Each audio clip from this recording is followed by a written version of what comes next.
Today, I'm very happy to have on the stream, we have Shaun Pinner. He's a former British military, former Ukrainian military, and I think one of the things I want to ask him about today, which is also very interesting, besides his book that he has coming out, is, he fought for 6 weeks right during the initial invasion in Mariupol and was captured by the Russians. So he has some experience there.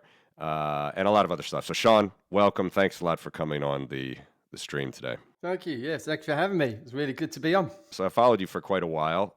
It's really, impressive what you've, been up to and, just transporting your life over to Ukraine. I'm Latvian American, so I've had similar kind of feelings I have a lot of British friends, over here in the Baltics, but we don't have war on our precisely on our doorstep yet. You have, and you've even fought very bravely for Ukraine. I just want to get right into it, not beat around the bush here. What was it like being in Russian captivity? Well, there's a lot to unpack there. I think it's pretty. I think people should be aware that I was a Marine here. I didn't come specifically for the full scale invasion. I had a house here. I had a house in Mariupol on the left bank. I was married to Ukrainian. I came in 2018, learned Russian first, not Ukrainian because of the geographical location of where I lived and where my house was on the left bank in Mariupol. I learned Suzik, a mixture of Russian and Ukrainian. So I'd actually been here for a significant while, long before the full scale invasion happened. It was my home. I was my legal status in Ukraine was that I was essentially, had all the rights of a Ukrainian. So essentially, when I was captured, initially the initial part of capture is the most dangerous because unpredictability, and it came off the back of 7 weeks of fighting and holding out in Mariupol, where essentially, if you talk to experts, if we hadn't held out for so long, maybe Kiev would have fallen, maybe Ukraine would now be Russian. We don't know. So it was essential to really hold for as long as we could, up until the point around sort of the beginning of April of 2022. It became really virtually impossible to keep fighting, running out of ammunition, food, water. But we did for 7 weeks, and then I was captured about 2 hours outside of Mariupol, trying to break out of Mariupol to friendly lines once we got the order. And like I said, the initial capture is the most dangerous. And then at the point of initial capture, I was stabbed in the leg. I was captured by Donetsk People's Republic forces. I was then handed over to Russian regulars, where they then proceeded to electrocute and torture me using a field phone, which is essentially a portable field phone that you use for trenches that you wind up, which is just jimmy rigged and adapted for torture, basically. So they put paddles on my fingers and then really went straight to it there and then. Very powerful electric shocks, and my legs blew up. The capillaries were bleeding through my legs. I was being electrocuted so much, could barely walk. On top of the beatings, and yeah, they stabbed me in the leg because they didn't want me running anywhere. So I had a huge sort of 3-inch knife wound in my leg as well. Lucky they didn't nick an artery or break a bone. And then for the next sort of, we can narrow it down if I give a summary. For the next sort of few months, I was then pulled out for Russian propaganda in a trial by public opinion. Long before I ever got to a courtroom in Russia to really face trial for what was their narrative and justification for the war in Ukraine, which was I was a mercenary, Nazi, and a terrorist. Well, I was none of those. I actually never left the country I had legal status in. So it's that's where we sort of were when we got to the trial and the death penalty that was given to me then.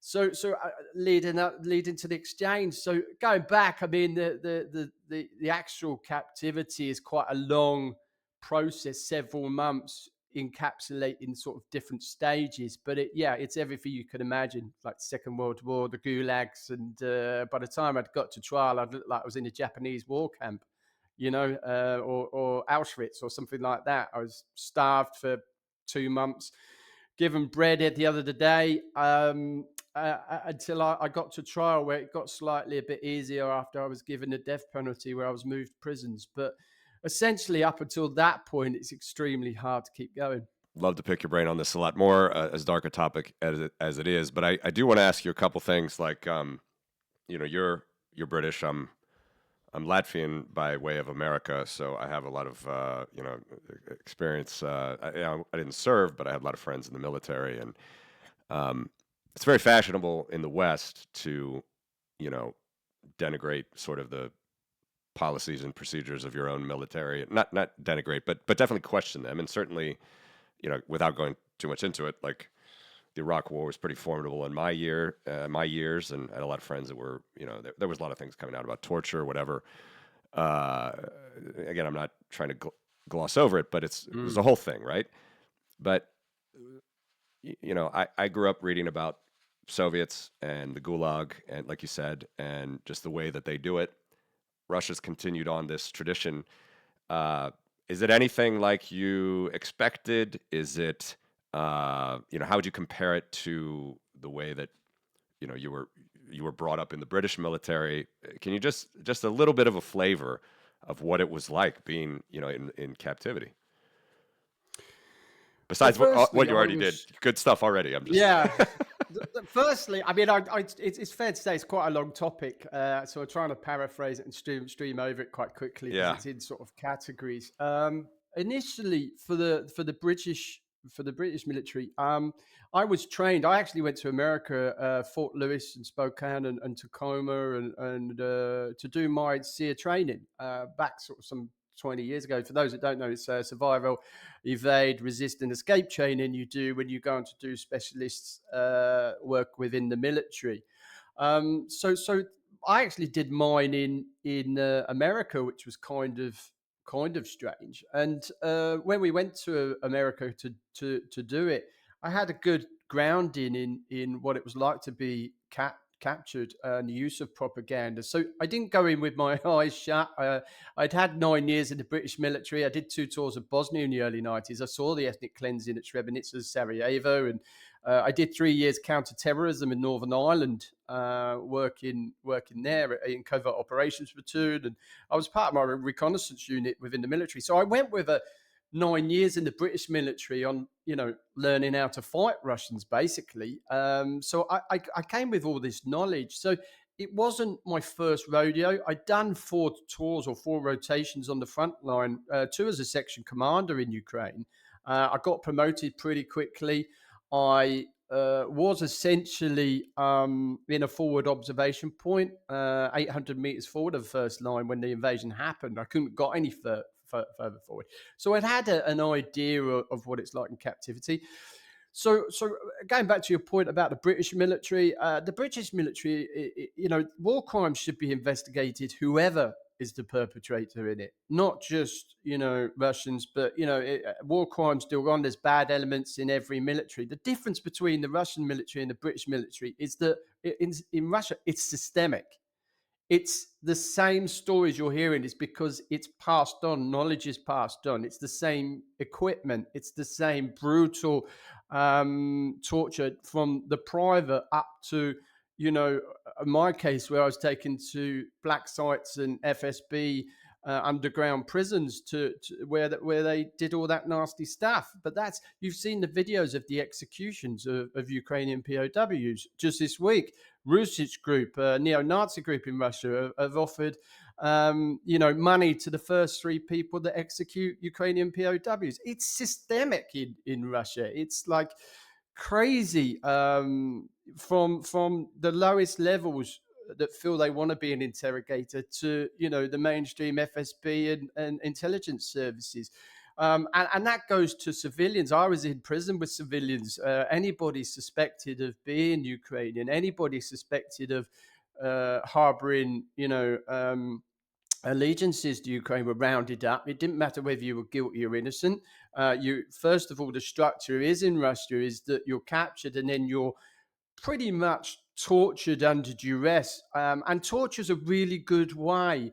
It's not like the movies. It's not like people sort of electrocute and torture you for, tell us what you know. Where are your friends? Bzz, bzz, bzz. It's not like that. It's not used that. It doesn't work. It's proved not to work because, if they're line a question in have you seen Elvis? I'm likely to say, yeah, he's my dad, because that's the line of questioning they're going to take. I'm going to tell them anything they want to stop the pain from happening. What they use torture and what it's really good at doing is, in fact, getting you to admit to things you haven't done and places you haven't been. And that's their sole aim of torture, is to forge the narrative and the justification for tomorrow. And that's done systemically through the lowest levels of the Russian military. So by the time you get to court, you've already done 3 months on the Russian media, being electrocuted, tortured, false statements gathered, and then being projected as this Nazi mercenary terrorist, with leading questions and where did you bring your weapons in from? Great Britain, and I'm like, have you ever seen the gun laws in Great Britain? I didn't bring them in from Great Britain. So and these are all state-run media that are doing it and projecting this, who are working with the FSB, RT, Roman Kazarov, who came to interrogate me. You could look at Graham Phillips, the British propagandist who's in the news today, who's breached war crimes, desecrating Ukrainian dead, and he's a Brit. And there's in there interviewing Aidan Aslin, who's in chains, handcuffs, who's just been stabbed in the back and beaten. So these war crimes are promoted by the very top of the Russian military, and they're not punished for it. Well said. Well said. And then, again, I don't want to make too much of a black and white of other stuff, but it's very helpful, I think, for people that aren't so familiar and maybe come from a little bit different streams, let's say. So the Ukrainian military, obviously, they're fighting for, it's existential. They're fighting for their sovereignty, for their lives, for their freedom. You're helping them. How have you seen them, act as a unit, as a military in this? Again, it's a broad question, but you've been there, you've been fighting with them. How have they been performing? Generally, I mean, like I said to you, war crimes go on everywhere. There's bad elements and good elements of people. Fighting is not a nice thing. People on the front lines generally, I would say before the full-scale invasion, soldiers generally are quite mixed. It's very, you get good, honourable, moral people, but fighting is generally a nasty thing you've got to do. And before the invasion, it was those sorts of people that were in the military, people that needed some direction, some function, some discipline, wanted to be somebody in life. So generally, a lot of them were brutes, and that's the military. Essentially, they're trained to kill. So it's different now with the full-scale invasion because you've got people being mobilized and it's filtered down those elements. You've got people that were washing cars and office workers and that's both sides now. Essentially, both sides have gone through an army in a way. That in itself brings in major problems. That brings in people that are not essentially had that training, those understanding of Geneva Conventions, who are logistically being let down by the sides, especially the Russians, which then breeds in, lots of problems like, problems with discipline. Because then, and once the logistics and the food and everything breaks down, they take things into their own hands. People become violent. You're going to see a lot more of that, and it doesn't help with paramilitary groups on the Russian side, advertising money for Ukrainian execution. So Yeah. you don't really see that. I'm not saying it doesn't happen on the Ukrainian side, but certainly we don't want that negative PR. It doesn't benefit us. You're not going to do mass executions on people from your own side in your own country. It just generally is going to be the invading force that's always going to do more of that anyway. So, it's significantly less, and you don't see it. I never once saw it in Mariupol all my time in Essentially, I mean, there's videos of me helping children from schools and people from schools, and they were being bombed by the Russians and grounded by the Russians. So, it's there are sympathisers.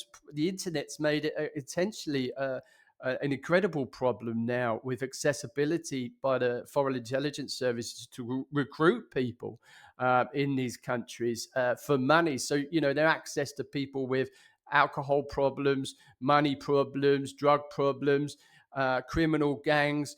The Russian foreign intelligence services are using those to really do the work that would have been foreign agents, in the Second World War. So it is really what we call the scroats and the dregs of humanity, and they're now doing anything for a quick buck. And the Russian intelligence services know that. So, and that involves everything from assassinations through to bombing railway tracks in Poland to, torching military vehicles in, near the front lines. So it's, and that's all not Geneva Convention stuff. That's spies, that's assassinations, that's torture, that's all. And to say that Russia are the only people doing it is I'd be very naive. So, but essentially, when you're talking about POWs in the Geneva Conventions, yeah, I mean Russia systemically is very bad at that. I mean, I was in a Nazi-run style filtration camp where I was lost 35 kilos because we weren't being fed, and we was in a filtration camp. I've been to the camps in Ukraine to see Russian POWs who are, essentially in what equivalent of a 5-star hotel compared to where I was. They're having 3 meals a day. They're having transferable skills. They're learning how to bake, how to engineer. There are knives lying around, and they're just making furniture to pass the time, earning money. They have a shop they can spend their money in. I mean, it's ludicrous to see the difference in standards to where Ukrainian POWs are coming out looking emaciated and starved, and that's where my following and my advocacy now is really at. Is that you're a fool to say if torture doesn't go on both sides, but Russia, oh my God, it's institutionalized, it's systemic, it shows, and I've been there and done it. The only reason I'm alive today was because they wanted Viktor Medvedchuk in return. Otherwise, no doubt I'd have probably been shot. It's remarkable, remarkable stuff. You know, a lot of questions to ask you here, but short circuit some of this because a lot of people think, and I've had this discussion many times with Westerners myself, um, especially people that tend to be in the Bitcoin space or the people that like to be sovereign, like to be free, and I try to tell them, yeah, that's what we're about here in Eastern Europe as well. But for some reason, there's a certain uh, faction in America, for example, a lot of the MAGA characters that have this sort of weird, I don't know, homoerotic thing for Putin that he's like a good leader. I really don't understand it, but they have it. And this is like you talked about with the RT and the disinformation online agents. Like this stuff is ramping up for people that think this is kind of like plateauing or it's going to end after No. Pokrovsk or something. Like this is now we're moving into a war economy on both sides. I mean, of course, Russia and Ukraine have been in that for a long time now, but in the West, and disinformation and all the rest. And, you see Russians very upset that they're denied multiple entry visas into the EU right now.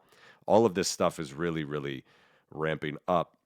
So my question for you would be, you know, how do you see like the next 1 to 2 years of this? And maybe we should start even with Pokrovsk, because I saw you did a good video about Pokrovsk and Napoleon even, and how, there's people don't quite understand what the Ukrainians are doing. And it's amazing still. Pokrovsk is still holding as far as we're recording here in November 19th to some extent. It's holding. It's just been cratered by the Russians, but they are at enormous cost to take this little village in the woods when they say on their media that they're going to take Berlin next week. But in any event, Yeah. there's a lot in there. I want to ask you a bunch of questions, but let's start with Pokrovsk maybe. Any thoughts on what's happening there right now?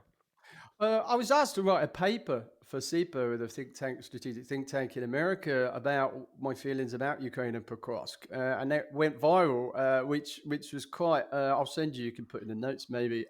Which Yeah. went viral, and really my aim was to just describe that a lot of the Western media doesn't really understand the tactics. The journalists don't stay here for more than 2 weeks before they're off, and they're experts in Ukraine.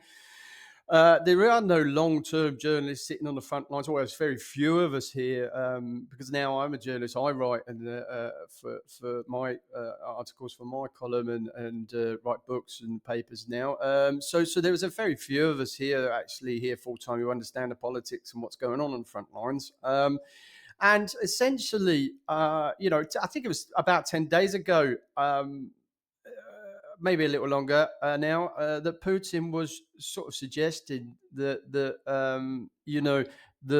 he would invite foreign journalists to Pokrovsk and see the encirclement for themselves, and that Pokrovsk was actually fallen. You fast forward 12 days, and technically it's not fallen. The shoulders of the pocket are still being pushed back. There's been resupplies, injured taken, a turnaround rotation of personnel in there. It's a very hard spot. It's street to street fighting, pretty much like Mariupol. But I described it as the farmhouse at Waterloo, Hougoumont, which was, a farmhouse that held back Napoleon's imperialistic dreams and army in Waterloo. That drained, this farmhouse was pretty obscure, pretty a nothing place, but ended up being the battle that Napoleon lost because of this obscure place. Pokrovsk is like the 76th largest town in Ukraine. It's not even like a major city. It's now rubble. But to the Russian media, the Russian and Putin, essentially, it's massive because he can then go to his domestic audience and say, I've taken Pokrovsk. And they go, oh, that's Russian advances. But when you really break it down, it's essentially less than 50 kilometers of where he started 4 years ago in Donetsk. He hasn't really got very far. He hasn't really pushed on very far. He's now celebrating, the 70th, 76th town in Ukraine as a major war victory. But it's not. And it's essentially, I've been saying for 12 months, if you put fear in perspective, last November, I was actually physically in Pokrovsk, and they were 8 kilometers from the city. Excuse me. 8 kilometers from the city. It's taken them a year to do 8 kilometers. And I mean, that's the realism. 8 kilometers to get into the city. It's an absolute failure. He's probably lost, at my guess, 20, 30,000. There's probably some guy who's got the statistics out there. But over that year, I mean, he wanted to take it by last November. I think he started the process in July of last year, and he's still not taken Pokrovsk. It's a major can't even speak now. Catastrophic failure. And we're not even talking. Even if he takes Pokrovsk, he's got to do it all over again. Somewhere else. So while as I put my military head on now, which tends to stun people, but while Pokrovsk is effective and productive, i.e., it's killing more Russians than Ukrainians, a considerable amount of more Russians, then it should be kept open for as long as possible, because it's always better in the military to fight on the ground you dictate, not where they dictate.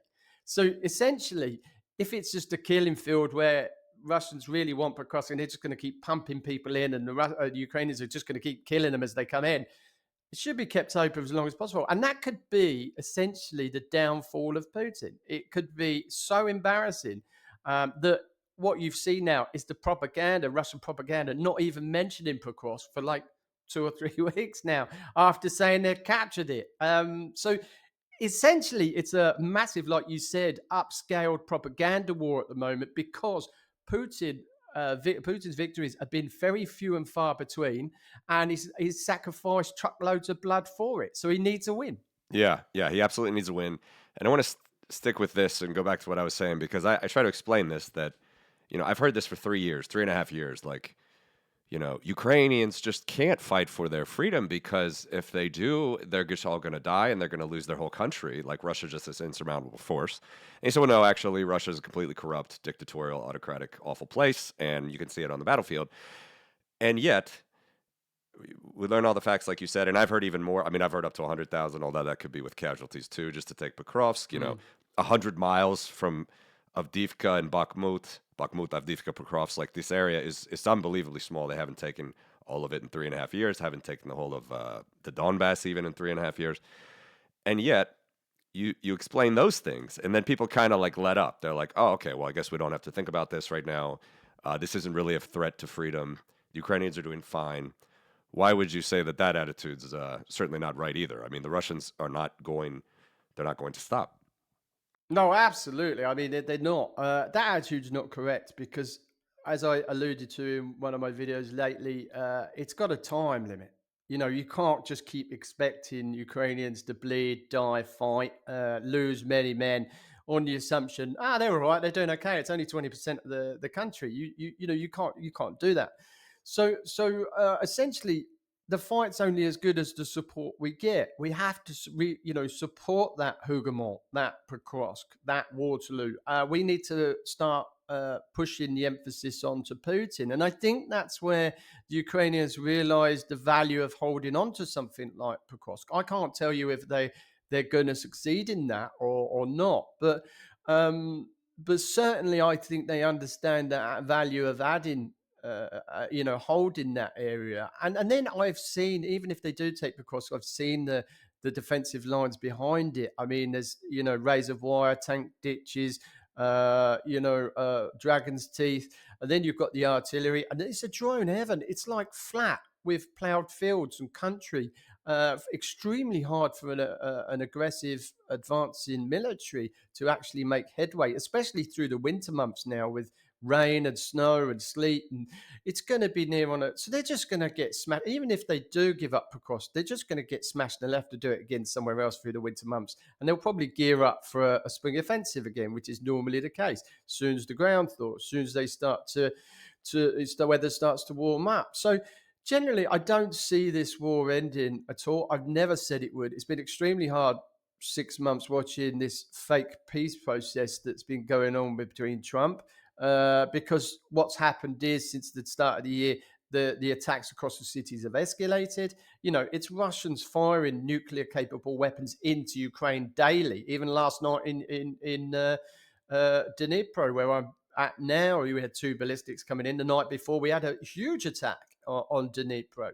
So it is Russia that's firing these nuclear capable missiles into Ukraine daily. We don't know if they've got nuclear armaments, warheads on them. But this is like, crazy double standards from Russia, desperation, which is why you're seeing the propaganda starting to push. He spends more on propaganda than he does healthcare in Russia. Oh I mean, yeah, it's huge amounts. And this is where Pokrovsk is a perfect example of where the propaganda just motors fast forwards, further than they've actually got done, completed. And this is, you can multiply that across many different fronts. Their propaganda is still their main important weapon. it absolutely is. Like we said, I mean, it's ramping up. It's not going down. Unfortunately, we don't have someone in the U.S. admin that understands that fully. What would you say? I mean, I got a couple comments in the chat here as well. I mean, I agree with you. We're going to have to keep, supporting Ukraine, and they're going to have to keep fighting. How do you feel the resilience? I mean, we like to say, and this is morbid again, but in the Baltics, we're next in line. I mean, you literally are next in line. You're in Dnipro, Mm. very close to the front. Um, how are you feeling that the Ukrainians are overall managing right now? I mean, is morale lower, higher that they're still holding Pokrovsk, or Well, I mean, I spoke about it yesterday on Times Radio, sort of saying that really the will to fight still here. If anything, it's made people angry, and there's still the will to fight, which is great, because you need that. I think the corruption scandal has had more problems here, more anger than the actual war, from what I've seen, certainly in the last few weeks. I mean, the only reason you're not seeing mass protests in Kiev at the moment, like you did in the summer, is because I think, it's seen that the anti-corruption agencies are working. yeah? It's proved a point. So essentially, I think it's made a lot of people angry. I think the in the political sphere in Ukraine, people are circling and starting to gear up with comments, which is quite new. Yeah. You'll start seeing prominent leaders, potential leaders in Ukraine, starting to say things that they wouldn't have said a year ago. So it's quite an interesting time. Whether Zelensky's days are numbered, I don't know. But certainly on that front, political front, internally, it's very Ukrainian. That's a healthy sign of a democracy. It's we're allowed to say those things. If the army's having problems on the front and there's problem with manning, I'm allowed to comment on it, which I have done. I've said about the mobilization. I said I don't agree with the way it's done, but we don't get jailed for it here. It's not like I'm going to do 7 years for, you are in Russia. If you talk negative, you can sing songs about, anti-war songs in Russia and get jailed for, I think one of them was in there 2 or 3 months for just singing a song. So, you can get jailed in. There are new laws in Russia that stop negativity and discussions about the SMO. You don't have that in Ukraine. I mean, Ukraine is a very traditional country, a very conservative country. We should be defending those values because it wants to be a democracy. It's a sovereign country that wants its independence, and it's not attacked anybody. I was called a mercenary, pushed through the Russian courts as a mercenary when I never left the country I had legal status in. I was contracted to the Marines. I mean, that's the hypocrisy you are dealing with. The propaganda solely deals with the justification for the war and tomorrow's narrative. So if it means portraying me as a Nazi, a mercenary, and a terrorist, then it's good for Russia, whether that's the truth or not. It is. We're not like that in Ukraine. I think. What about getting through the winter and getting through the winter as well? Again, I just done a pod. I just done an episode talking about what it's really like here, of life between the sirens. I called it. It's in a life in It's an very age good. We'll link really it. of We'll link it as well. Yeah. in a life of diesel generators, echo flows, and power banks, and essentially what Russia's doing is just not working. Yes, we have blackouts, interruptions, the power lot. I don't know how they do it. I mean, they're unsung heroes, to be honest. We have power fluctuations. We do share power. We have large marks of the day we're off. If you've got a lot of that, it doesn't really affect you if you've got generators, power banks. There's the poor end of the scale, which are obviously recharging phones in points across the city. But there is a real community blitz war spirit here that really I don't see any. Dnipro is probably, the war's inching closer to Dnipro. It's not a front line city. It's not a Kharkiv or a Pokrovsk, but certainly it's a different place from where it was 12 months ago. The war is getting closer, but it's still not a city under stress, which is what I was trying to indicate in my videos. It's not a city that's really struggling or collapsing or under stress. It's not one that really, is, I would say, is. Yeah, it's a huge city for one thing. So when you see the rockets and the missiles come in, they do hit small parts of the city. Large parts of the day, you wouldn't even know there's a war on. So it's not really, complacency brings its own problems. So for a large part of the country, the war is there. It comes in when it comes in, like in Kiev, and you've seen those ballistic missiles come in, and you've seen the drones come in. It's very scary. It's very intense.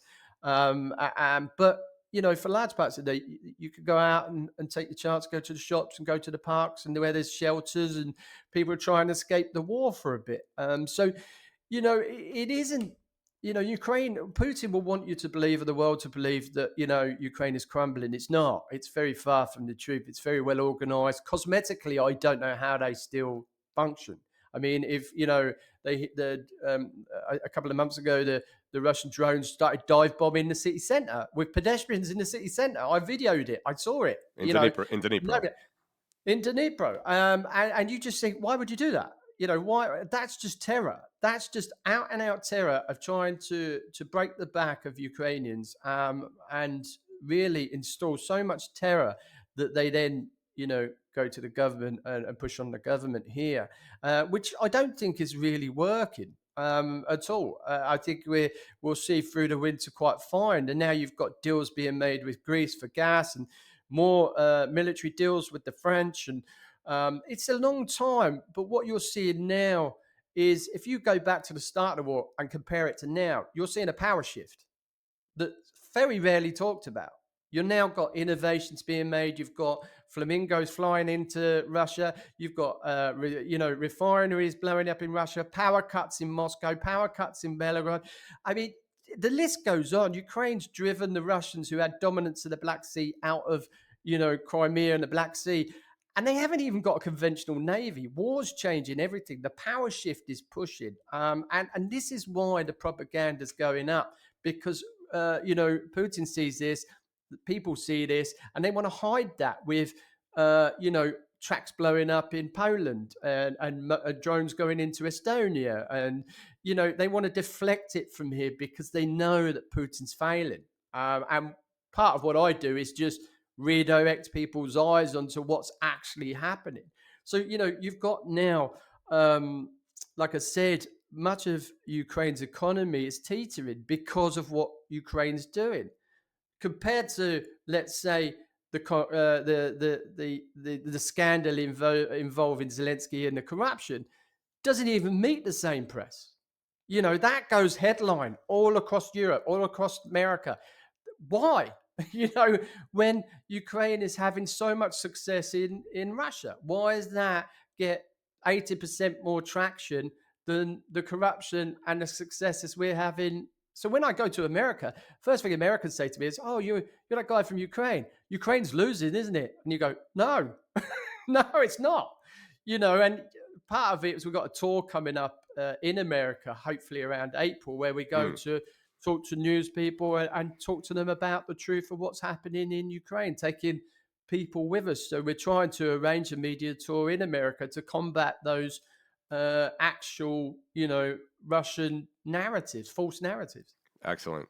Yeah, Kharkiv is a sister city actually of my hometown in the U.S. and it's an incredible story. I mean, how it's standing strong. It's just incredible. Yeah. How often do you feel or need to go to the shelter at night, like with the drones? Is it every night you're hearing something? Um, It's difficult because you don't often hear the alarms when you're sleeping at night. So the first sign that we know something's happening is when the air defense starts firing, and that's friggin' loud. I mean, when I first got home after my exchange, people would say, "Do you want to come to Guy Fawkes fireworks night?" Which is like yeah. lots of fireworks go off. Are you going to be okay with that? And I said, well, if you've ever heard a ballistic missile, it sounds nothing like a firework. It's like, yeah, I'm sure I'll be fine. It is immensely loud. The air defense is immensely loud. The windows shatter, the car alarms go on. The thud when the ballistics come in just reverberates through the ground. I can quite sit here like I'm talking to you and something happened, and I feel it first before I hear it because I've got headphones on or I'm working. Sometimes I don't hear the alarm. So generally, you can't go to the shelter every time there's an alarm because you'll never get out of the shelter. I mean, it's going 15 times a day. So you constantly got apps you can track these, these attacks coming in from, and everyone's now an expert in Ukraine because they're looking at the drones, the quantity of drones, the waves of drones. They're tracking the drones through from where they're being fired crossing the border into Ukraine. They're talking on these apps amongst each other. Families are talking, get down, it's coming your way, tracking ballistic and cruise missiles. And then you sort of get an understanding of the type of attack that's coming in, and then you can get down to the shelter because you're not likely going to get down to the shelter from one Russian reconnaissance drone coming into Dnipro, flying over the city. First of all, you can hear them generally, so if how many are coming in, and you could sort of gauge your day around that, which is something that really I don't think Europe really understands because those casualty rates should be extremely high, and they're not because people understand what's happening around and have been doing it for 3 or 4 years now. Ah, it's incredible. It's incredible to hear. Um, and through the winter, then talked about you know, the fighting spirit and everything else. I mean, uh, and the gas. And I know there's a lot of good news that's coming out that Zelensky has been working on as well, internationally on his tour, and others. Uh, Do you think one of the things that I think would be most interesting? I want to ask you about what you think will eventually bring Putin to the table. We had some questions on that in the chat here, but I think it would be most ironic if what Russia has been trying to do to Ukrainians, which is break them, if Ukrainians actually do that to Russians, because they're clearly doing it right now. I mean, they're going after all of their revenue generating oil and gas infrastructure. I saw that they just started to go to power plants, like they weren't even doing that for a while. People still had power Mm. in Russia, but now, I mean, it's just like there's no choice. Ukrainians are getting terrorized, so they're going to start to terrorize the Russians. Um, do you have any opinion with your discussions with Ukrainians and whatnot, like if Russians might actually break there, because they have a lot weaker infrastructure than Ukraine now, and Mm. um, I don't know. I don't know if you have any opinion on how they might do in the winter. I've always said 12 months ago, I was saying, as early as 12 months ago, I was saying, if the Russian economy fails and falters, we could technically walk back into those occupied territories without a shot being fired. And I was being laughed out. It's Mm, like the Russian economy is going to collapse. It's never going to happen. It's going to last for years. And I was saying, I don't think it is, because we still speak to people on the other side. We know what's going on. There's no communications iron curtain. The Russians have clearly got a foothold with the propaganda where they're over evaluating Russia's capabilities and under evaluating Ukrainians. So generally, we're always fighting that. 12 months ago, I would say the West is generally 6 months behind Ukraine in what's actually happening and what's going on when it's reported in the news quite a lot. And their forecasts. So generally, I was sort of saying, the Ukrainian, the Russian economy is going to falter. It's teetering, and people are just laughing at me. Now I say, I told you. It's there. It's out in the news. They're even saying it. They're even reporting it. So we do get a lot more news faster from the other side, from the Russian side, than you get in the West. Um, the similarities in language obviously make that a lot easier, that we digest that a lot quicker and faster than probably most in the West. But yeah, I mean, I could walk back into my Mariupol if the Russian economy collapses. It's done it before, I keep telling people. It's mm, collapsed before. Putin will go down with a sinking ship. He's annexed more territory than he's got. If he stops now, it's an ultimate failure. He's tried politically to take Donbass through Donald Trump. Trump's then put sanctions in on Russia, and the only reason Putin wants the Donbass is because he wants that belt that's stopping them advancing into Ukraine. He can't take it militarily. He's been trying since 2014. We're now in 2025, and he still can't take Donbass. He's failing at everything he's doing that's being masked by Russian propaganda on social media. So he hasn't achieved any of his goals in Ukraine. He hasn't denazified or got rid of the government. He's not likely to. He's not, taken Kiev. He's got less than 20% of the country. He's been driven out the Black Sea. His Black Sea fleet is pretty much not the same as it was before by about 40%. I think sunk, including in Moscow. yeah, He really is struggling, and we don't talk about it enough. I mean, I put it down to the fact that if this was a Western leader, he would have been sacked 2 years ago. right. I mean, 1.1 million casualties. A third of his tactical bombers destroyed in one operation by the Ukrainians. Lost dominance of the Black Sea. His 8-year foothold in Syria. I mean, he's the worst. He's the worst, probably Russian president that's ever. I mean, he's lost so much. He's lost over 50% of what they gained in 2022. I mean, and then he's bigging up something like Pokrovsk, that's like taken him 1 year to do 8 kilometers, and the Russian propaganda is going nuts over it, and you're just thinking, Russia's got some serious problems. So they won't stop, Sean. This is what I'm trying to figure out. No, Everybody's it trying won't to figure out stop. what. How do you see it? No. I mean, many things can happen here, and I think Putin actually being deposed is more likely now than it has been ever. My money's on a Gorbachev moment. Eventually, someone's just gonna, probably why Putin doesn't go on holiday. It's Lock because, him in the holiday yeah, house. Yeah, suddenly you'll be locked into the holiday house, and that's it. yeah, Job done. So that's probably why he stays at the, in his bunker 24/7. So he doesn't want to take a holiday. But my money's on that. When it happens in Russia, it happens quickly. My money's that they won't dethrone him, but they will move him at some point. There's a lot of pressure from oligarchs now, and it will be them that will put the pressure on Putin. Essentially, I mean, he's not going to stop no, until Russia stops him or we make him stop. It's going to be one or the other. And I think he'll go down with a sinking ship. I yeah, think he literally will just keep pushing, keep pumping out the false propaganda. He'll take Russia down to into the gutter with him economically. He'll be okay. His Moscow elite will be okay.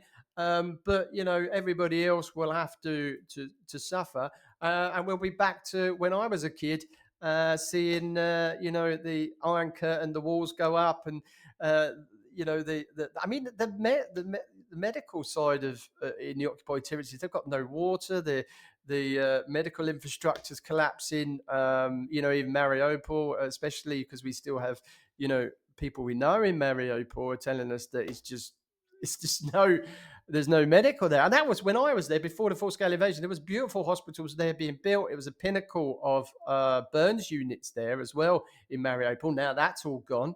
Russia have just destroyed Mariupol, yeah, and so it's never going to be, it's not going to be back to the way it was. Even if we do take it back, it's built now on a legacy of over 25,000 slaughtered, predominantly Russian-speaking Ukrainians that Putin came to save. yeah, It's just the hypocrisy is just terrible. At the end of the day, Russia's invaded. It's imperialistic. It's the reason we speak Russian is because of its colonial past. And because Russians don't understand Ukrainian. So generally, most speakers speak. I spoke Russian first, and that's why I spoke Russian in the East, because generally Russians don't really speak Ukrainian. So it is, I think we're starting to claw back this information war. But yeah, Putin won't stop until he's stopped or forcibly removed in the country. And he knows where his biggest threat is. He knows it's in the country, which is why you see him really not arm his frontline soldiers as well as he's got his police and his military in Moscow and St. Petersburg. They were the latest bone crushing technology. So, yep, you can see where he identifies his threat. By all accounts, if you read media, he's becoming more paranoid as the months go on. yeah. It's either the U.S. and or China, bringing him to stop. I don't see that as likely.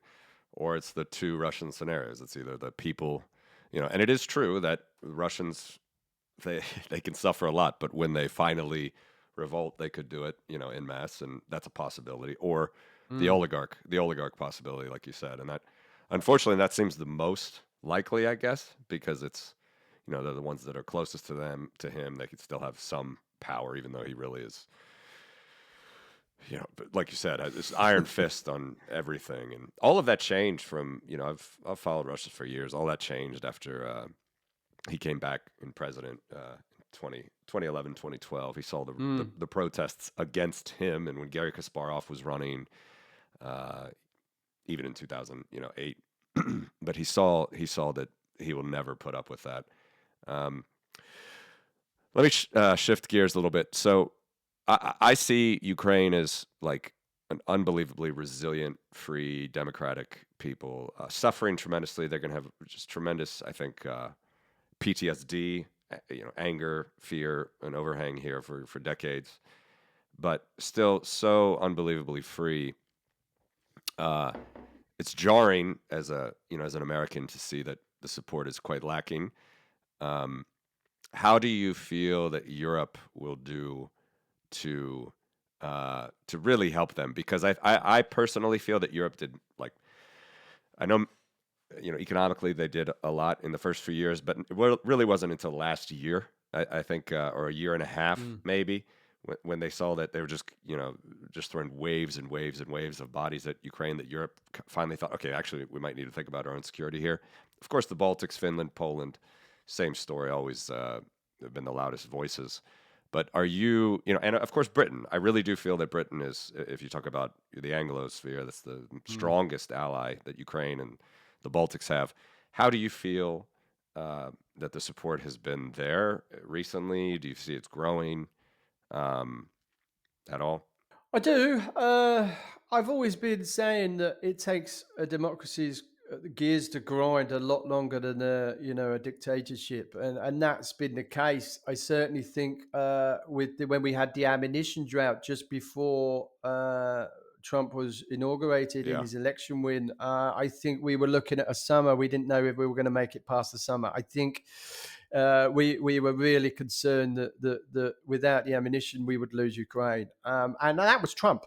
That was yeah, Trump before he even became president, holding that up. yep, So he's not a big fan. We've known it for some time. Europe should have known that sometime. Regurgitating Russian narratives. Now he's regurgitates the last person he listened to.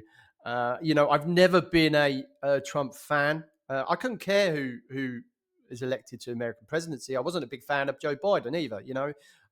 But when right, you look at those two as the probably, if that's the strongest candidates America's got, then you've got problems. I wasn't a big fan of either, but most of my friends are Republicans. I'm not by choice; it's just the way it is. And they pro-Ukrainians. Adam Kinzinger being one of them, who's helped no end to sort of project the Ukrainian side of things in America. Don Bacon, another one. Denver Riggleman, another one. So I work with them quite a bit to try and talk about Ukraine. So there's a lot of support, and a lot of the average Ukrainian doesn't understand that quite a lot of the Republicans do actually support Ukraine and armament of Ukraine. It's just I can firmly say now a minority that don't. So there's a lot of support for Ukraine, which is great from America.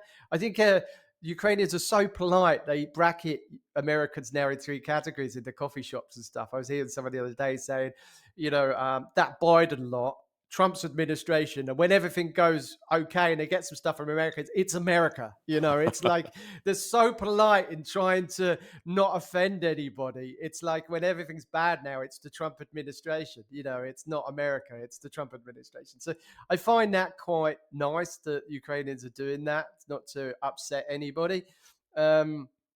But generally, I think, I don't think it'll just be business year. I think we'll get through the winter fine. I think the Ukrainians are better at dealing with the winter here, and they've had 3 or 4 years at this now. So as long as I think the support's gradually getting, it's certainly at a different place. When I see headlines saying NATO's not prepared for this, I disagree. I yep. think they're, exceptionally prepared for this. I think having fought the Russians, I think NATO forces would wipe the floor with them, which is why Putin doesn't want to fight really NATO. He doesn't want to open up a second front. I think we should exploit that a little bit. I certainly know for a fact, talking to NATO troops when I talk about my time in captivity, that they're gearing more up now. At the start in 2022, they were still they were still dealing with the Middle East. They're now giving up their training and their environments more over the last 3 years to dealing with a war in Europe and Russia specifically, which has gone full circle. When I was in, that was what we were dealing with. Now we're going back to that. So I think that takes time to change. Plus, industry and it is coming into Ukraine. As you can see, as I put in my videos, you still got shops working, cafes working, malls going, investment here. It's still calm, and there's going to be even more. So I don't see much changing from a Ukrainian perspective. I think we have a problem with manning, which I keep shouting about. But providing we can get that's fixable, providing we can get that sorted, I think it's going to be business as usual for the next 6 months for sure. Speaking of NATO, I want to show you something. I do a lot of charts normally, and so here we have military spend. This is a typical chart, right? People probably saw a lot of. It's just from as of last year's numbers, everybody knows the United States biggest in the world. China's down here at 300 billion, but of course they can grow super fast. Uh, Russia's here, 149 billion, ramped up a lot before the full scale invasion. Then Ukraine's down here, and I actually thought they were going to even have more last year than they did. They at least officially recorded 65 billion. I thought it was going to be more. Mm. But here's what worries me, Shaun. So here you have, I'll put in NATO pre 1999 members. Okay, so this is everybody not including Mm. Eastern Europe, not including Finland, Sweden. But look at if I put NATO post 1999 members. Yeah, yeah, yeah. So that's 91 billion, about, just a little bit more than Ukraine, but that includes the Baltics, Poland, Finland, Sweden. It includes Yeah, yeah. Hungary, Romania, Slovakia, Czechia. It's not very big. Now, No, of course, one this of is, the one of yeah. sorry, the one thing Yeah, go I ahead. do agree with Trump on, and I've always agreed with it, that we need less reliance on America and spend more on NATO defense. And when people started talking about European armies, I was like, we can't even get people to spend for NATO, let alone set up a European army. It's like a ridiculous idea. Let's get people spending for NATO because now it's doing exactly what it was built for. And we should be spending, Trump's right, we should be spending more on our defense of Europe, especially when the United States has to probably deal with China as well. Yeah, yeah. Anything else to say there? I mean, I know that a big story is, of course, the war has changed. Like Ukraine has changed war fighting. Of course, Yeah, you need to spend smarter. Drones have just changed the game completely. But uh, what I else do still you think don't here? think the West really understands how much drones have changed the game from naval to land warfare. I mean, you don't really have front lines as such anymore, which is, I think analysts are really making this mistake a lot of the time by, when you read somebody put, the front lines are collapsing. No, there's virtually, you don't want all your troops in a 20-kilometer kill zone that's flooded with drones, FPV drones, Lancy drones, all sorts of drones. Before you even get to artillery, everything else, you want quick reaction forces. You're going to have skeleton crews running those in those 20-kilometer dead zones. The whole war is the way people fight. War has changed. Even it's changed so much since 2022 when I was fighting in Mariupol. It changes every 6 months, with new drones, fiber optics. You've now got jet drones, homemade cruise missiles, flamingos, and domestically produced here. Well, homemade sounds crude, but it's domestically produced. Yep. So things are changing. What Zaluzhny wrote that it will be technical advances that win this war, and he was right. And when did he write that? Just before Sersky took over the job. He was right. It's gonna be technical advances. A drone war. I don't know. You're still going to need tanks and infantry. You're going to need more qualified infantry now, and this is where Russia really struggles because it doesn't train. Puts no emphasis on training infantry. If I give you an example, when I came to 2018 to Ukraine, I was absolutely shocked how Soviet doctrine still had a massive, I would say 80% of the training and the culture with the Ukrainian military in 2018 was still Soviet doctrine. No reliance on senior NCOs, no reliance on NCOs, period. Yeah. It was all down to officers to do the job. It was all centralized command. By the time Russia had invaded, full scale invasion happened in 2022, I'd worked those sea breeze exercises. I'd trained these guys for 5 years. They were moving away from this centralized command Russian doctrine, which is why we had so much success in Mariupol. Even though we lost the battle, we were able to hold it and store them at an overwhelming odds. People were able to fill in the gaps, take up the mantra, to take up the positions of people that had fallen or got injured. And that was a lot to do with the training over 5 years. Unfortunately, because since the war's been going on for 2 or 3 years, a lot of those guys are dead, captured. A lot of my unit and battalion are still captured, been held 3 years in Russia. So Really? they don't want to let those guys go because they were hardline Ukrainians who were UN trained. So a lot of my battalion is still captive. So we campaign for that. Many might not even get out of captivity because of the harsh conditions. So it is. We are pushing really for time to get them out, but that should tell you. But now both armies are very similar. You know, their armies. There are some good units in Russia, but very sparse and very far and few between. Same with Ukraine. We're now training. Now it's down to who trains the infantry better than the other guy and at a faster pace, which I think Ukraine are probably edging considerably, considering Russia's still centralized command, and still, if they can train these guys up to internally in the country to a decent standard, a NATO standard, I think they're head and shoulders above Russian soldiers, in my opinion. And it is down to training these guys in vast numbers to a good standard, which I'm kind of hoping that next year we will see that in country a lot more, because it is down to them going out to places like Germany and Britain and those countries that are helping in the training, and also Poland as a key player in this, as we'll see as this war goes on. They know what's coming. You know, you only have to land at Rzeszów to see the Patriot systems down the runway there to know that they're taking this very seriously. With what, 4.5% defense spending now? We should all be up in our defense spending. Excuse me.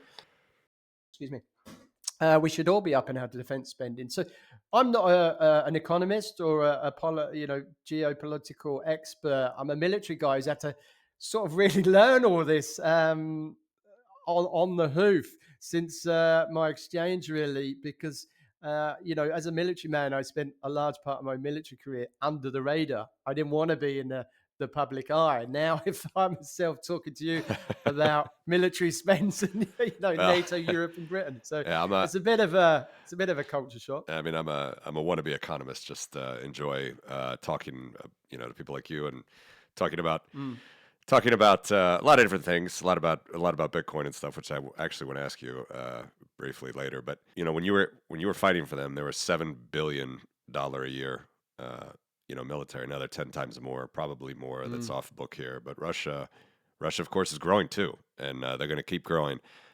One of the things I talk about this a lot, and I just want to see if it sparks anything in your mind. But this is actually a chart of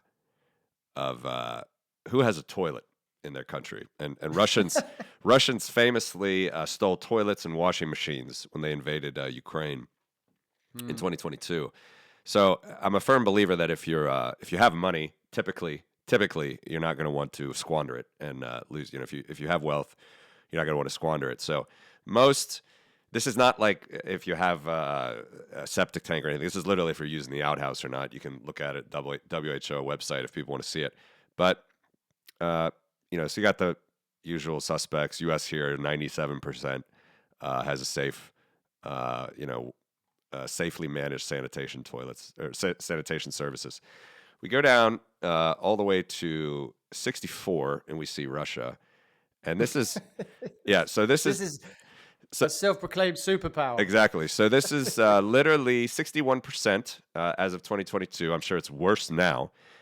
So this is as of 2000 was 55%. They improved at 6 percentage points till 2022. So 2 in 5 Russians don't have a toilet. They're not a wealthy country. It really is a peasant country. Ukraine, is not amazing on this chart. They're up here. Where are they? I think they're about 10 or 11 percentage points higher. I have one. 72. Yeah. But obviously, look at the growth here from 2000. I mean, after Soviet, times and through the 90s, 42%, now 72%. Belarus somehow lost 10 percentage points. So they're only 75. Maybe they were lying in 2000. But in any event, it's really super important that you have a society that wants to fight for something and has the material means. I really do think that there's studies like if your GDP per capita gets above 35,000, you're not going to have civil wars. Russia's is 15,000. It's a poor country.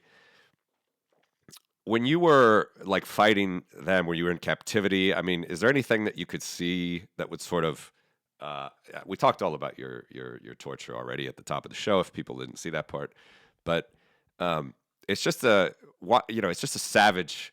In my view, it's a savage sort of culture. How did you? Is there anything that's sparking your mind just looking at this chart? My mum put it right. She said she always installed to me and said, "Good people are generally good people, even if they believe." She said the other side of the fence, or in this case, they believe every word Putin said. I saw good people that just didn't like the way we were being treated. People helped me, give me food, but generally believed their government and Putin. But they were generally had ethics in the right place. I met some pretty nasty people, as we alluded to, but also people assume that Russians are stupid. They're not stupid. When I was to quote Dostoevsky, you can judge a civilization by the way it treats its prisoners. It Yeah, is slow and backward looking. It's very the control that Putin has with the media is just unbelievable.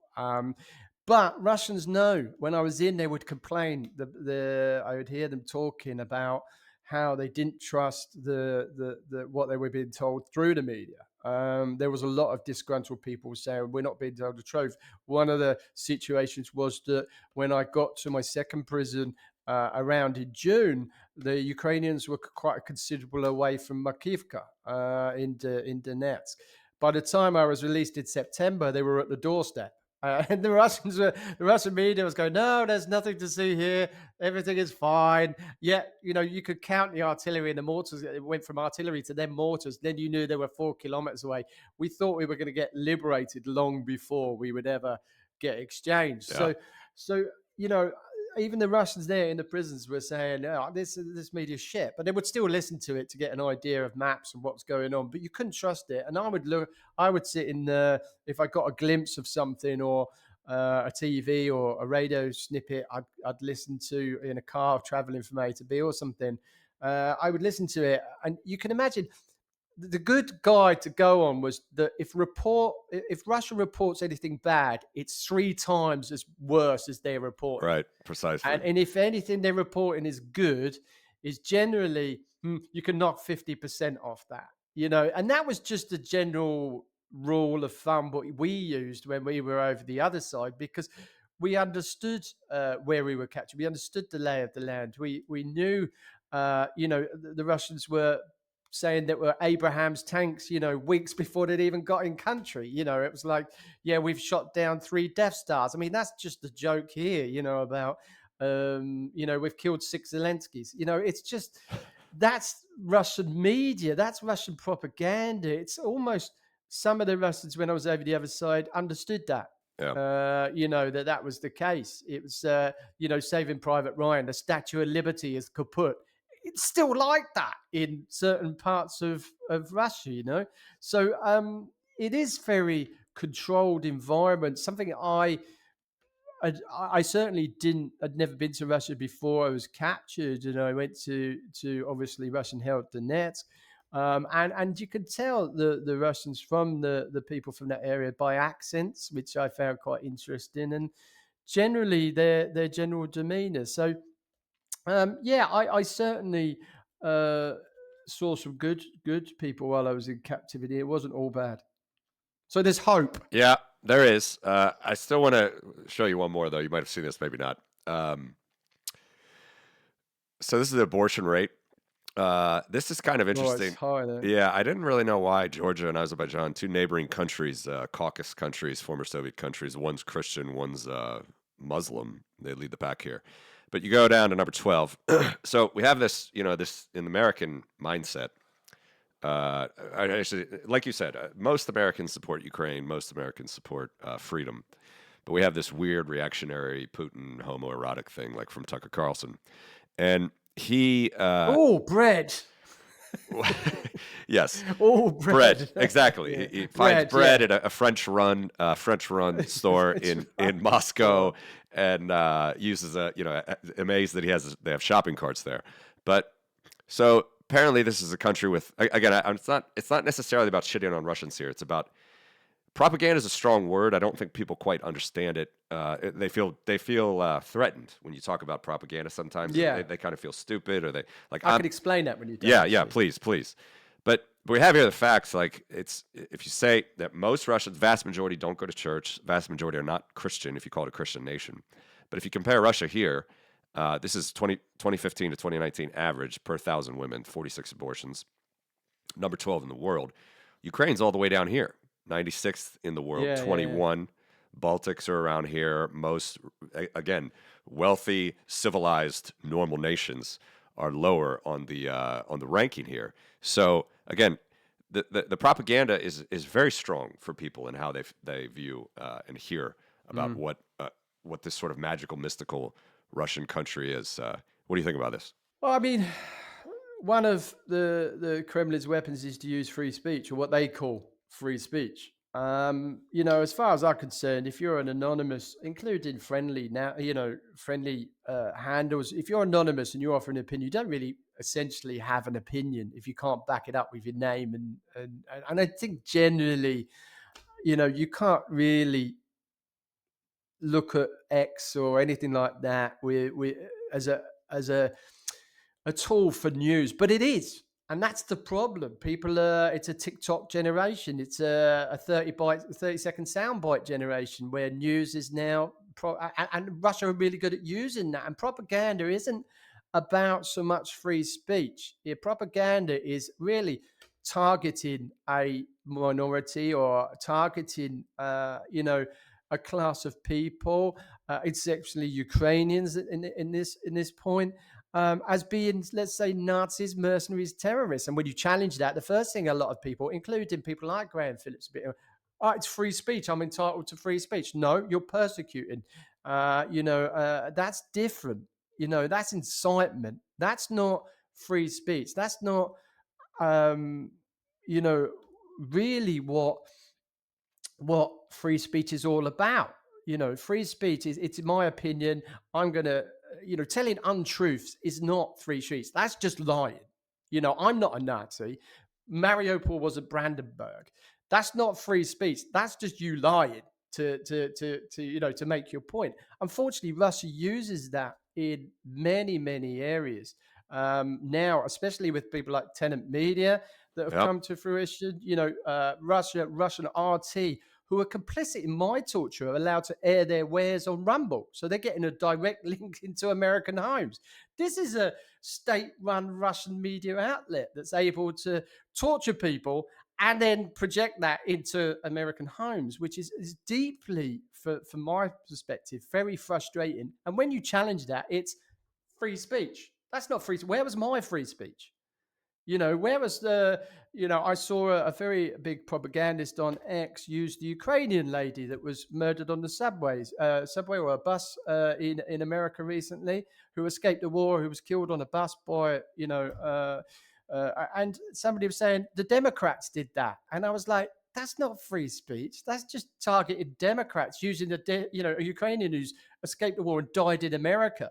Where was her free speech? I mean, there's too much of that now, and Russia uses that 30-second soundbite, TikTok, to promote their false narratives. And they had a 2, 3, 4 year head start. Some would say 10-year head start in this Yeah. by projecting Precisely. Ukrainian as Nazis, Ukraine as being, you've got a Jewish president, for God's sake.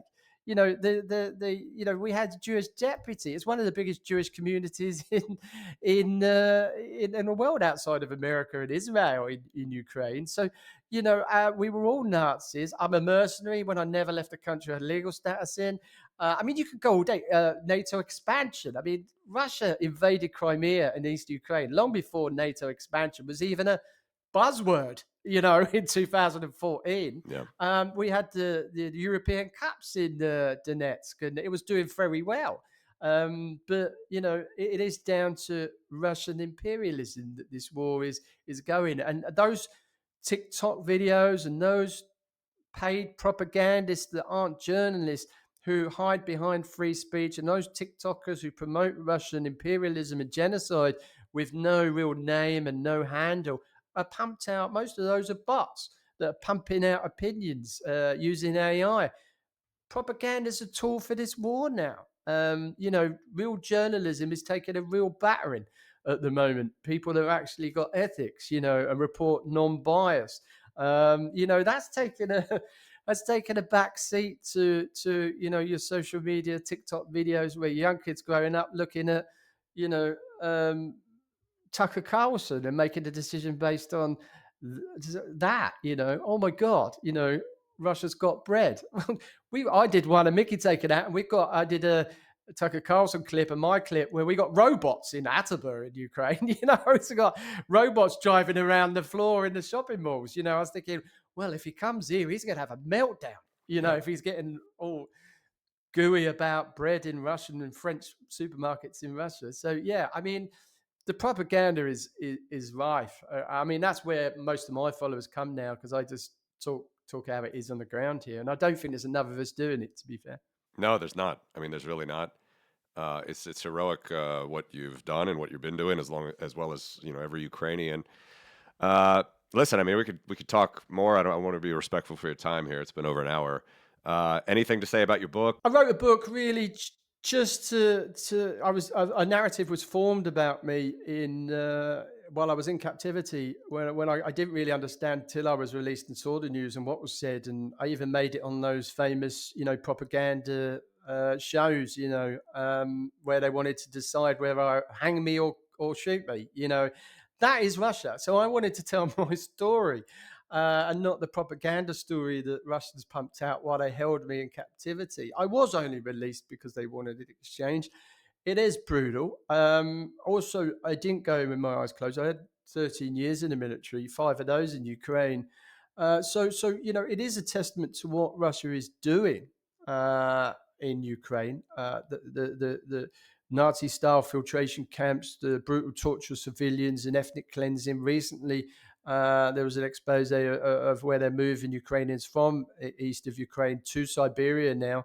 Relocating them out of the way, out of they are not allowed to come back. And then there's the children. We got, the truth about the children. The Russia slaughtered over 25,000 people just in Mariupol. So it was my chance to sort of battle those narratives with really what's actually going on. And I think there's probably a handful of Westerners that will probably hear that could probably do that in 2022. But it's growing. Our movement's growing. So the book's really a testament to that. Live, Fight, Survive was the last words my wife said to me when we had a conversation around sort of the middle of March, end of March, when we'd lost hope. And I sort of went on the phone and said, I've got to give her the good news. We're surrounded. And I was half expecting tears and she would be upset, and she started screaming at me down the phone. It was a lot more to it than Live, Fight, Survive, but that was what I took away from it, and this mantra that I had rattling down through my head.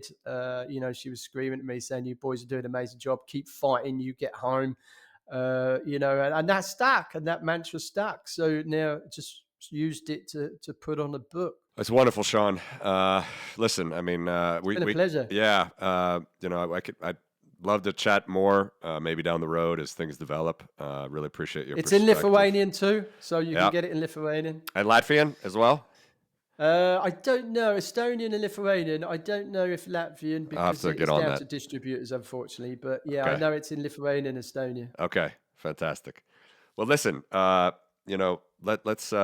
Thanks a lot for coming on this morning. I definitely want to keep following you, and I encourage everybody to keep following you because you're a good Western voice in Ukraine, and there's plenty of Ukrainians that speak perfect English, but it's good to have some Brits there and learning from you. As we close it, any final thoughts? Anything about disinformation or just get your sources from the ground. Be careful where your sources come from. Even really reliable sources that don't really live in Ukraine sometimes get it wrong. We always get it wrong. It's those people that admit they sometimes get it wrong are the ones you want to really sort of follow. But yeah, no, I mean, just be careful with the news that's coming out in the propaganda. It's increasing daily, but that's really a sign, having living here for 7 years, that Russia's really struggling. They'll increase the propaganda and push that because they as I've alluded to through the show, Russia's really, really struggling. Yeah, yeah, and Ukraine is fighting for their independence. I mean, it's as simple as that. That Absolutely. It's all about that. Russia could leave, just go back to Russia, get themselves some more toilets, but Ukraine is fighting for their independence, and they're not going to stop that. So It is. I'll just leave on this. If Russia succeed in Ukraine, all those battlefield innovation you see would then become Russian. yeah, All those fighting age males will be conscripted to the Russian military. And the next move will be Poland to join up with Transnistria. And we've got an even bigger problem if we lose Ukraine. So it's vital that everyone gives support, even just sharing posts and putting likes to pro-Ukrainian voices. That really does help, even if you can't donate. yeah. Sorry, one more thing. Where any sources, any places to donate that you would recommend at the moment? I could send you to them after. I work an ambassador for charity Prevail who works demining and supplies ambulances here. You could sort of donate to them. We're running a donation crowdfunder to try and get us to America. It's expensive. We didn't cover it, but I'm running three law cases against the Russian state, which are now looking to enforce the verdict we got in Kiev last year in UK courts, which will be a landmark case, which means that we will be able to bring charges to the Russian state for the way we were treated. If that happens, then that will open the door up for many Ukrainians to be able to claim off the Russian state for, Russian aggression, especially torture, which will be great. Hopefully, we will know some more about that next year. Like I said, we're running a crowdfunder. It's on my YouTube channel, quite on my Twitter page, which will help us pay for not just me, but other people that have suffered. Really, I've got away quite. We lost our house, and I'm still here, so I'm grateful for that. Many have lost family members' houses, and we want to get them to America to be able to tell their story to the media there, so people understand what's actually happening here, not the Russian propaganda. So we're constantly raising. That's it. We're constantly raising money to keep Live, Fight, Survive, and Voices from the Front going. So we're fighting actually three legal cases in two countries on two different continents. So it gets quite expensive, flying between the UK and Ukraine, helping Brahim Sadoun in Morocco to try and get his passport. Since he's exchanged, the Russian tentacles have reached him here. So we're trying to help him get to Ukraine to then testify against the Russian state, because he's been left in limbo for 3 years. I mean, I can go on all day, but basically, if you just go on to Live, Fight, Survive and Voices from the Front, you'll see what we're raising money for. Yeah. I think the light will win over the darkness, and you have just done great work, Shaun. And yeah, I have friends already I know watching this show that say they'll donate wherever you send them. So we're going to do that, and I encourage everybody. It's just this fight for Ukrainian independence, and Ukraine's lucky to have you, Shaun. So thank you so much for joining. I'll put those links right after this on YouTube. Thanks for having Twitter. me. Really pleasure. So, all right, Shaun. Take care. Have a great day and be safe. And you. Take care, everybody. Bye-bye. Bye, everybody.